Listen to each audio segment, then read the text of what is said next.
দিছে দাওয়া ও দৌড়ে গেছে রহিম গো ইসি গোয়াল গায় গোয়াল করে তো টাইনে বেরলো হন তো মারতে মারতে এই গেল বলছে তো বাড়তে বেরলো মেরে ফেলবে এরকম হুমকি আমাকে দিছে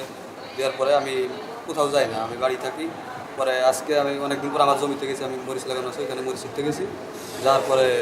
ওরা অনেক মানুষ দেশি অস্ত্র নিয়ে লাঠি নিয়ে আসে পরে আমার দা করছে দা করার পর আমি এক ঘরের ভিতরে গেছিলাম পরে ওইখান থেকে বের করে এনে পরে আমার ইসলাম ওরা মারছে। ফরিদপুরে পিতার সাথে শত্রুতায় পুত্রের উপরে হামলা চালিয়ে কুপিয়ে জখম ও হাতুড়ি পেটা করে পা ভেঙে দেওয়ার অভিযোগ উঠেছে প্রতিপক্ষের লোকজনের বিরুদ্ধে। ওই যুবক বর্তমানে ফরিদপুর মেডিকেল কলেজ হাসপাতালে চিকিৎসাধীন রয়েছেন।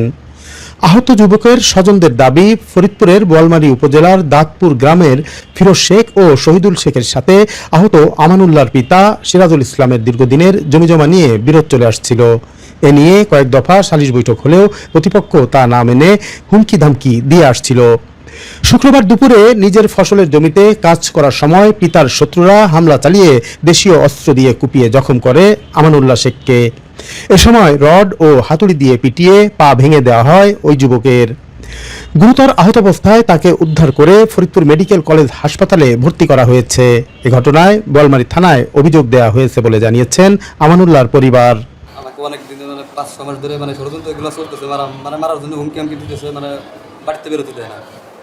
দেয় না আমার বলছে তো বাড়িতে বেরোলে মেরে ফেলবে এরকম হুমকি আমাকে দিছে দেওয়ার পরে আমি কোথাও যাই না আমি বাড়ি থাকি পরে আজকে আমি অনেকদিন পর আমার জমিতে গেছি আমি মরিচ লাগানো আছে ওইখানে মরিচ শিখতে গেছি যাওয়ার পরে ওরা অনেক মানুষ 5-7 জন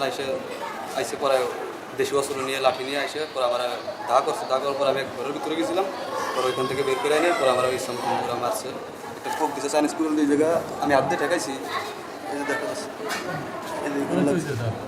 এখানে লাগছে আর একটা এই হাত দিয়ে রডের একটা বাড়ি ঠেকাইছে আর এই জায়গায় একটা রামদত একটা বাড়ি ঠিক আছে রহিমের পর ছিলেন শুধু সবাই দিল